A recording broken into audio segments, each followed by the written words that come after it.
అందరికీ నమస్కారం. Welcome to Telugu helper YouTube channel.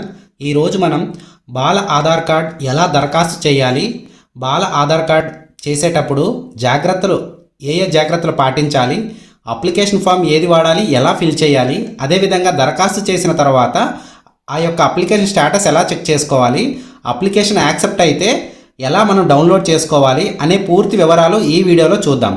So ముందుగా బాల్ ఆధార్ అంటే పుట్టిన పిల్లలకు జనరేట్ చేసే ఆధార్ కార్డే బాల్ ఆధార్ కార్డ్. అది చిన్నపిల్లల ఆధార్ కార్డ్నే బాల్ ఆధార్ కార్డ్ అంటాము.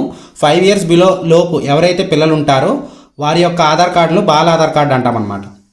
సో ఇది మనం ఎక్కడ దరఖాస్తు చేసుకోవచ్చు అంటే మనకి ఎక్కడైతే ఆధార్ సెంటర్లు ఉంటాయో either గవర్నమెంట్ కానీ ప్రైవేట్ కానీ సిఎస్సి సెంటర్లో కానీ మీ సేవలో కానీ ఎక్కడైనా సరే మనకి బాల ఆధార్ కార్డులు జనరేట్ చేసే ఆప్షన్ అయితే ఉంటుంది.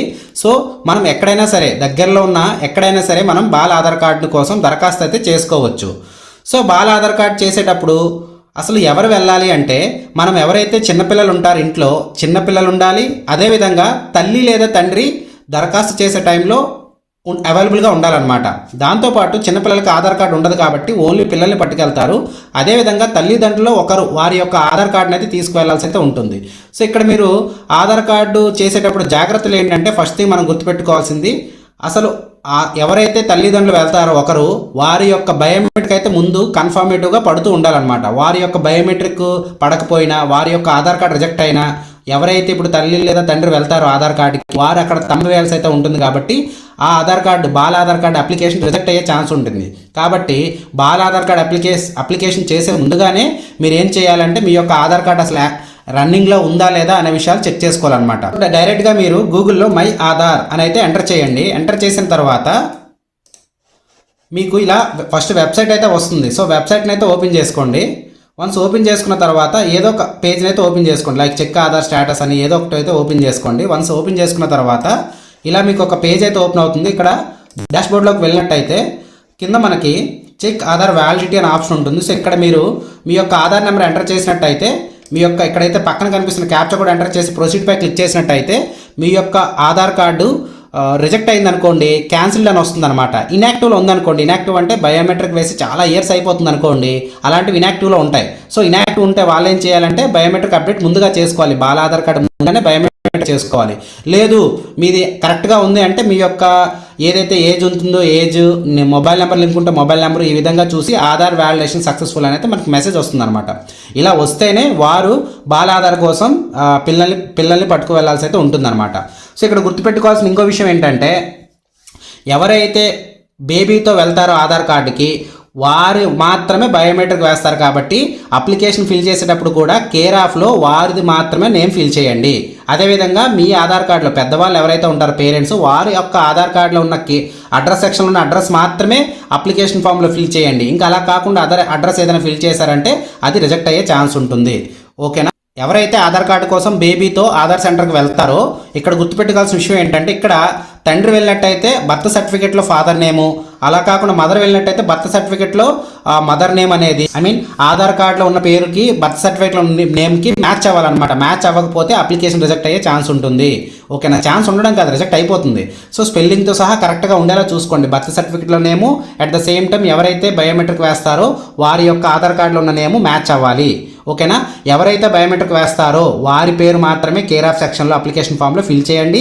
వారి యొక్క ఆధార్ కార్డులో ఉన్న అడ్రస్ మాత్రమే ఫిల్ చేయండి. సో ఈ విషయాన్ని అయితే గుర్తుపెట్టుకోండి. ఓకేనా? ఇవన్నీ గుర్తుపెట్టుకొని ఈ రూల్స్ ఫాలో అయితే మాత్రమే మనకి అప్లికేషన్ అనేది రిజెక్ట్ అవ్వకుండా యాక్సెప్ట్ అయితే అవుతుంది.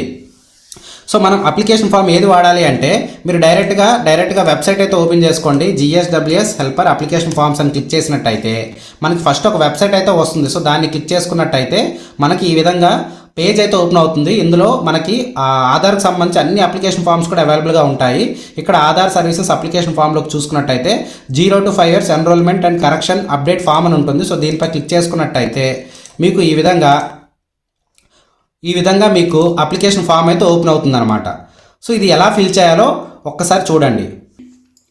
5 years బిలో వారికి కొత్తగా ఆధార్ కార్డు నమోదు చేసే టైంలో బిలో 5 years ఆఫ్ ఏజ్ అనే అప్లికేషన్ ఫామ్ మాత్రమే ఉపయోగించాల్సి ఉంటుంది. ఈ అప్లికేషన్ యొక్క లింక్ కింద డిస్క్రిప్షన్లో ఇస్తున్నాను. డైరెక్ట్గా డౌన్లోడ్ అయితే చేసుకోండి. వన్స్ అప్లికేషన్ ప్రింట్ తీసుకున్న తర్వాత పర్పస్ దగ్గర ఎన్రోల్మెంట్ అనేది టిక్ చేసుకోవాలి.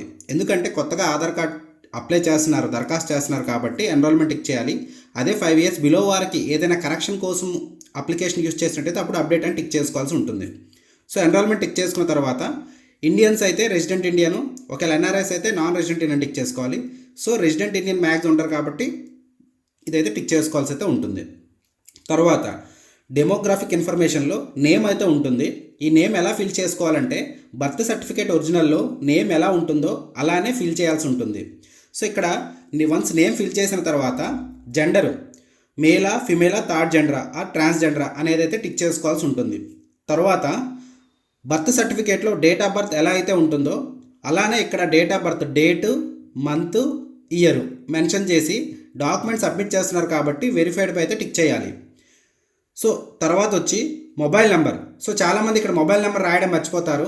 ఆధార్ ఎన్రోల్మెంట్ ఎవరైతే చేస్తారో వారు మొబైల్ నెంబర్ లేకపోతే ఫ్యూచర్లో వన్స్ రిసిప్ట్తో డౌన్లోడ్ చేసుకోవాలన్నా మొబైల్ నెంబర్ లింక్ అవ్వకపోతే ఇబ్బంది అవుతుంది. కొన్నిసార్లు ఆధార్ కార్డు పోస్ట్ త్రూగా రాకపోతే ఇబ్బంది అయితే ఫేస్ చేయాల్సి ఉంటుంది. కాబట్టి మ్యాక్సిమం అందరూ కూడా మొబైల్ నెంబర్ అయితే ఇక్కడ రాయండి. ఈమెయిల్ ఐడి రాయొచ్చు, రాయకపోవచ్చు, అది మన ఇష్టం. బట్ మొబైల్ నెంబర్ మాత్రం మ్యాండేటరీగా రాయండి. ఆ మొబైల్ నెంబర్కి రెగ్యులర్గా రీఛార్జ్ చేస్తూ ఉండండి. ఎందుకంటే రెగ్యులర్గా రీఛార్జ్ చేసిన నెంబర్ ఇవ్వండి, ఎందుకంటే ఓటీపీస్ గట్టా వస్తాయి కాబట్టి. నెక్స్ట్ చూసుకున్నట్టయితే ఇక్కడ confirmed by head of the family అనేది టిక్ చేసుకోవాలి. ఎందుకంటే కొత్త ఆధార్ కార్డ్ చేసుకునేటప్పుడు తప్పనిసరిగా మదరు లేదా ఫాదర్ అవైలబుల్గా ఉండాల్సి ఉంటుంది కాబట్టి confirmed by head of the family అని అయితే టిక్ చేసుకోవాల్సి ఉంటుంది. తర్వాత కేర్ ఆఫ్లో ఇక్కడ మీరు బాగా గుర్తుపెట్టుకోవాల్సిన విషయం ఏంటంటే ఎవరైతే ఆధార్ కార్డ్ చేసే టైంలో బేబీతో ఉంటారో వారి యొక్క పేరు మాత్రమే రాయాలి. ఐదర్ ఫాదర్ ఉంటే ఫాదర్ రాయాలి, మదర్ ఉంటే మదర్ రాయాలి. అది గుర్తుపెట్టుకోండి. ఎందుకంటే ఇక్కడ కేర్ ఆఫ్లో ఎవరైతే పేరు రాస్తారో వారు తప్పనిసరిగా బయోమెట్రిక్ వేయాలన్నమాట. అంటే జనరల్గా ఏం చేస్తారంటే బేబీని మదర్ తీసుకువెళ్తుంది, బట్ కేర్ ఆఫ్లో ఫాదర్ నేమ్ రావాలంటారు. బట్ అలాంటి కేసులు ఏమవుతుందంటే ఇక్కడ కేర్ ఆఫ్కి తంబేసే పర్సన్కి చేంజ్ ఉండడం వల్ల అప్లికేషన్ అయితే రిజెక్ట్ అవ్వచ్చు అనమాట. సో ఇదైతే చాలా జాగ్రత్తగా కేర్ ఆఫ్లో ఎవరైతే బేబీతో వెళ్తారో వారు మాత్రమే ఇక్కడ పేరు రాయండి. అదేవిధంగా తంబు కూడా వారే వేయాలన్నమాట. ఓకేనా? ఇక్కడ రాసేటప్పుడు గుర్తుపెట్టుకోవాల్సిన విషయం ఏంటంటే వారి యొక్క ఎవరైతే కేర్ ఆఫ్ పేరు రాస్తారో వారి యొక్క ఆధార్ కార్డులో పేరుకు అదేవిధంగా బర్త్ సర్టిఫికేట్లో నేమ్కు మ్యాచ్ అవ్వాలి. అది మిస్ మ్యాచ్ అయిందంటే డాక్యుమెంట్ ప్రాపర్గా లేదని రిజెక్ట్ అయ్యే ఛాన్స్ ఉంటుంది. సో ఆ విధంగా ఇక్కడ నేమ్ అయితే ఫిల్ చేయండి. తర్వాత హౌస్ నెంబర్ ఎవరైతే ఇక్కడ నేమ్ రాస్తారో వారి యొక్క ఆధార్ కార్డులో ఉన్న హౌస్ నెంబర్ రాయాలి, వారి యొక్క స్ట్రీట్ నేమ్ రాయాలి. అంటే కొత్తగా ఏది ఫిల్ చేయకండి. ఎందుకంటే మీ యొక్క ఆధార్ కార్డులో ఎలా ఉంటే పేరెంట్స్ యొక్క ఆధార్ కార్డులు ఎలా ఉంటే అలానే ఇక్కడ మెన్షన్ చేయాల్సి అయితే ఉంటుంది. మీరు పొరపాటున మీకు నచ్చినది డేటా కానీ ఇక్కడ ఫిల్ చేశారంటే డాక్యుమెంట్ ప్రాపర్గా లేదని రిజెక్ట్ అయ్యే ఛాన్స్ అయితే ఉంటుంది. కాబట్టి ఇక్కడ కేర్ ఆఫ్లో ఎవరిదైతే నేమ్ రాస్తారో వారి ఆధార్ కార్డులో ఉన్న డోర్ నెంబర్, వారి ఆధార్ కార్డులో ఉన్న street, village, post office, land mark అనేది ఆప్షనల్ అండి. బట్ ఏరియా అంటే ఉంటే రాయండి, లేకపోతే లేదు. Area, land mark optional. Max area అయితే రాయడానికి ప్రయత్నించండి. Village, post office, next pin code. ఇక్కడ సబ్ డిస్టిక్ అంటే మనకు మండలం వస్తుంది లేదా మున్సిపాలిటీ వస్తుంది. ఇక్కడ డిస్టిక్, ఇక్కడ స్టేట్ కంప్లీట్గా రాయాలండి. ఆంధ్రప్రదేశ్ అయితే ఆంధ్రప్రదేశ్ అని రాయాలి. ఏపీ అని అలా షార్ట్కట్లో మాత్రం రాయకండి. సో ఈ విధంగా ఫిల్ చేయాలి. ఫిల్ చేసేటప్పుడు గుర్తుపెట్టుకోండి కేర్ ఆఫ్లో అడ్రస్ ఎలా ఉందో అలానే ఇక్కడ కింద అయితే ఫిల్ చేయాల్సి ఉంటుంది. ఇన్ కేస్ మీ యొక్క ఏమంటారు దాన్ని ఆధార్ కార్డులో తప్పుగా అడ్రస్ ఉన్నట్టయితే అప్పుడు మీరు డెఫినెట్గా చేయాల్సిన విషయం ఏంటంటే మీ యొక్క పేరెంట్ యొక్క ఆధార్ కార్డు అడ్రస్ అప్డేట్ చేసుకొని ఆ తర్వాత మాత్రమే కొత్తగా బేబీ ఆధార్ కార్డు బాలాధార్ ట్రై చేయండి. తప్ప మీ ఆధార్ కార్డు అడ్రస్ తప్పుగా ఉండి మీకు నచ్చిన డేటా ఇక్కడ రాస్తారంటే అది రిజెక్ట్ అయ్యే ఛాన్స్ ఉంటుందన్నమాట. ఓకేనా? నెక్స్ట్ వచ్చి ఇక్కడ టైప్ ఆఫ్ డాక్యుమెంట్ ప్రెజెంటెడ్ ఇది మీరు రాయాల్సిన అవసరం లేదు. బాలాధార్కి ఈ సెక్షన్ రాయాల్సిన అవసరం లేదనమాట. ఈ 3 టచ్ చేయాల్సిన అవసరం లేదు. ఇక్కడ HYF బేస్డ్ చేస్తాం కాబట్టి 6th సెక్షన్ అయితే అందరూ టచ్ చేయాలి. సో ఇలా అయితే టిక్ చేయకండి. ఇక్కడ ఎవరైతే మదర్ ఉంటారో మదర్ యొక్క నేము, మదర్ యొక్క ఆధార్ నెంబర్ రాయాలి. ఇక్కడ ఎవరైతే ఫాదర్ ఉంటారో ఫాదర్ యొక్క నేము, ఫాదర్ యొక్క ఆధార్ నెంబర్ అయితే ఇక్కడ రాయాలన్నమాట. రాసిన తర్వాత ఇన్ కేస్ మదరు లేదా ఫాదర్ ఒక్కరు మాత్రం వెళ్ళారనుకోండి, అప్పుడు if the details of the only parent are given whether the ఎస్ అంటే ఒక్కరు మాత్రం ఇచ్చారనుకుంటే ఎస్ అని పెట్టాలన్నమాట ఇక్కడ. ఓకేనా? అలా కాకుండా ఎస్ అని టిక్ చేయాలి. నెక్స్ట్ ఒకరు ఇద్దరు వచ్చారనుకోండి, మదర్ యొక్క పేరు, మదర్ యొక్క ఆధార్ నెంబర్, ఫాదర్ యొక్క పేరు, ఫాదర్ యొక్క ఆధార్ నెంబర్ రాసి ఇక్కడ ఎవరైతే తమ్ము వేస్తారో వారిని అయితే టిక్ చేయాలి. మదర్ కానీ లేదా ఫాదర్ కానీ టిక్ చేయాలన్నమాట. అదేవిధంగా టైప్ ఆఫ్ రిలేషన్ ఎవరైతే ఇక్కడ పేరు రాస్తారో ఇక్కడ టిక్ చేస్తారో వారు మాత్రం ఇక్కడ సైన్ చేయండి అనమాట. ఓకేనా? సైన్ చేసిన తర్వాత ఈ సెక్షన్ 7వ సెక్షన్ అయితే టచ్ చేయకూడదు అనమాట. ఇక్కడ చూసుకున్నట్టయితే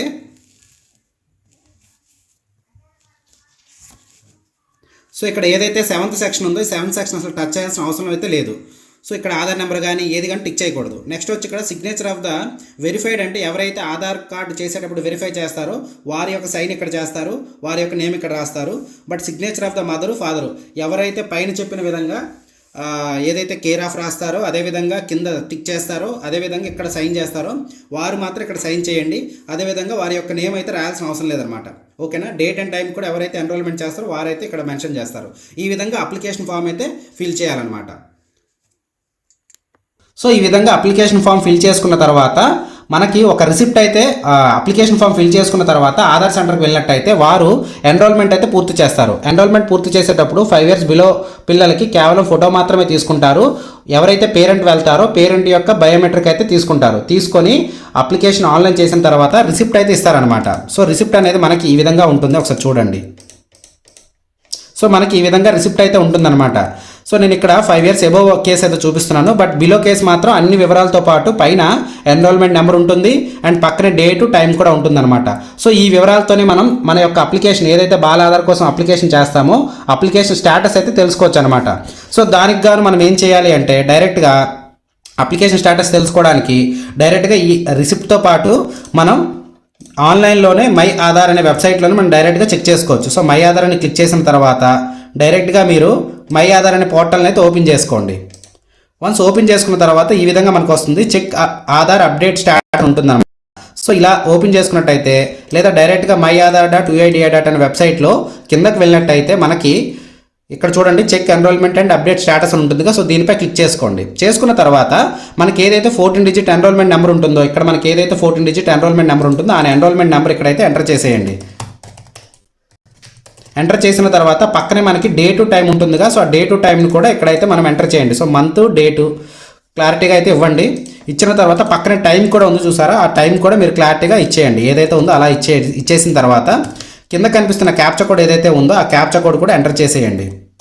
ఎంటర్ చేసి సబ్మిట్పై క్లిక్ చేయండి. వన్ సబ్మిట్పై క్లిక్ చేసిన తర్వాత your Aadhaar enrolment request is under process అంటే ఇంకా ప్రాసెసింగ్లో ఉందని అర్థం.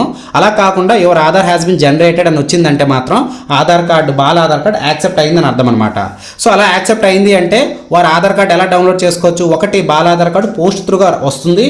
అదేవిధంగా ఒకవేళ లేట్ అయింది అనుకోండి మీరు కూడా ఆన్లైన్లో డైరెక్ట్గా డౌన్లోడ్ చేసుకోవచ్చు. సో ఒకటి మనము మొబైల్ నెంబర్ ఏదైతే ఇచ్చామో ముందు అప్లికేషన్ ఫామ్స్లో ఫిల్ చేసినప్పుడు డెఫినెట్గా మొబైల్ నెంబర్ ఇవ్వమని చెప్పానుగా, ఆ మొబైల్ నెంబర్కు మనకు ఓటీపీ ద్వారా మనం ఆధార్ కార్డు అయితే డౌన్లోడ్ అయితే చేసుకోవచ్చు. సో ముందుగా ఈ మై ఆధార్ పోర్టల్లోనే డైరెక్ట్గా డౌన్లోడ్ ఆధార్ అనే ఆప్షన్లో ఏం చేస్తారంటే ఇక్కడ ఎన్రోల్మెంట్ ఐడి నెంబర్ అయితే క్లిక్ చేసుకోండి. చేసిన తర్వాత ఇక్కడ 14 digit ఎన్రోల్మెంట్ నెంబర్ అడుగుతుందిగా, ఆ నెంబర్ అయితే ఇచ్చేయండి. ఇచ్చిన తర్వాత కింద డేట్ సెలెక్ట్ చేసుకోమంటుంది. ఇక్కడ డేట్ కూడా మీరైతే సెలెక్ట్ చేసుకోండి. మనకి ఏదైతే ఎన్రోల్మెంట్ స్లిప్లో ఏదైతే రసీదులో ఉంటుందో ఆ రసీదులో ఉన్నటువంటి మన డేట్ సెలెక్ట్ చేసుకోండి. అట్ ద సేమ్ టైం కూడా సెలెక్ట్ చేసుకోండి. టైం కూడా క్లారిటీగా కరెక్ట్గా ఇవ్వండి, తప్పు మాత్రం ఇవ్వకండి. ఇచ్చిన తర్వాత క్యాప్చా కోడ్ ఏదైతే ఉందో ఆ క్యాప్చా కోడ్ కూడా ఎంటర్ చేసేయండి. ఎంటర్ చేసి సెండ్ ఓటీపీపై క్లిక్ చేస్తే మనకి ఏమవుతుందంటే ఇలా no UID found for corresponding UID అంటే దాని అర్థం మన అప్లికేషన్ ఇంకా యాక్సెప్ట్ అవ్వలేదని అర్థం. సో అలాంటప్పుడు మనం ఏం చేయాలి అంటే ఏదైతే క్యాప్చా కోడ్ ఉంటుందో సెండ్ ఓటీపీపై క్లిక్ చేస్తే ఇన్ కేసు యాక్సెప్ట్ అయింది అనుకోండి, మనం ఇచ్చిన మొబైల్ నెంబర్ ఏదైతే అప్లికేషన్ టైంలో ఇస్తామో ఆ మొబైల్ నెంబర్కి ఓటీపీ వస్తుంది. వన్స్ ఆ ఓటీపీని ఎంటర్ చేస్తే మనకి ఆధార్ కార్డ్ డౌన్లోడ్ అయిపోతుంది అనమాట. So once Aadhaar card download అయిన తర్వాత దాన్ని మనం ఎలా ఓపెన్ చేసుకోవచ్చు అంటే మనకు ఒక పాస్వర్డ్ అయితే ఇస్తాడనమాట. పాస్వర్డ్ అయితే మనం ఎంటర్ చేయాల్సి ఉంటుంది. ఆ పాస్వర్డ్ ఎలా ఉంటుందంటే మనం ఆధార్ కార్డ్ ఎన్రోల్మెంట్ చేసే టైంలోనే ఇక్కడ మీ నేమ్ ఏదైతే ఉంటుందో ఫస్ట్ 4 letters క్యాపిటల్ లెటర్స్ ఇక్కడ చూసుకున్నట్టయితే జన్ని శ్రీనివాస్ అని ఉందిగా, ఇక్కడ ఫస్ట్ 4 letters ఏవైతే ఉందో JANN అని పెట్టి నెక్స్ట్ ఇక్కడ డేట్ ఆఫ్ బర్త్లో ఇయర్ ఉంటుంది చూసారా 2018. ఈ కేసులో 2018 ఉంది. సో 2018. సో ఈ విధంగా మనం పాస్వర్డ్ అయితే ఎంటర్ చేయాలి. సో ఇలా కాకుండా కొందరు ఎలా ఉంటాయంటే జన్ని శ్రీనివాస్ అని కాకుండా జస్ట్ సాయి అని పెట్టారనుకోండి, SAI సాయి అని పెడితే అలాంటి టైంలో ఏం చేయాలంటే SAI సాయి 2018 అనమాట ఇయర్ ఆఫ్ బర్త్. అలా కాకుండా కొందరికి ఎలా ఉంటుంది జే శ్రీనివాస్ అని కొట్టారనుకోండి, అప్పుడు ఎలా చేయాలంటే JSRI అని కొట్టి 2018 అనమాట ఇయర్ ఆఫ్ బర్త్ ఈ కేసులో. సో ఈ విధంగా మనం పాస్వర్డ్ ఎంటర్ చేస్తే మనకు ఆ PDF ఓపెన్ అయితే అవుతుంది. దాన్ని మీరు కలర్ ప్రింట్ తీసుకొని లామినేషన్ చేసుకున్నట్టయితే రెగ్యులర్ లైఫ్లో యూజ్ అయితే చేసుకోవచ్చు. సో ఈ విధంగా మనం ఆధార్ కార్డులో ఏవైతే ఉంటాయో ఆధార్ కార్డ్ బాల ఆధార్ కార్డు సంబంధించి దరఖాస్తు చేసుకోవచ్చు. దరఖాస్తు చేసుకునే టైంలో ఏ జాగ్రత్తలు పాటించాలో అవి కూడా నేను క్లారిటీగా చెప్పాను. అదేవిధంగా స్టేటస్ చెక్ చేసుకోవచ్చు, డౌన్లోడ్ చేసుకోవచ్చు అనమాట. సో మీకు ఏ డౌట్ ఉన్నా కూడా కింద కామెంట్ సెక్షన్లో బాల ఆధార్కి సంబంధించి ఏ డౌట్ ఉన్నా కూడా కింద కామెంట్ తెలియజేయండి. డెఫినెట్గా మీకు ప్రతి కామెంట్కి రిప్లై ఇస్తాము. అదేవిధంగా వీడియోని మీరు లైక్ చేసినట్టయితే ఈ వీడియో మీకు చాలామందికి కూడా సజెషన్లో చూపిస్తుంది. సో బాల్ ఆధార్ రిలేటెడ్గా వారు అప్లికేషన్ చేసుకున్న టైంలోనే ఫస్ట్ అటెంప్ట్లోనే రిజెక్ట్ అవ్వకుండా అప్రూవ్ అయితే అవుతుందన్నమాట. సో వీడియో వాచ్ చేసినందుకు థ్యాంక్ యూ. జై హింద్.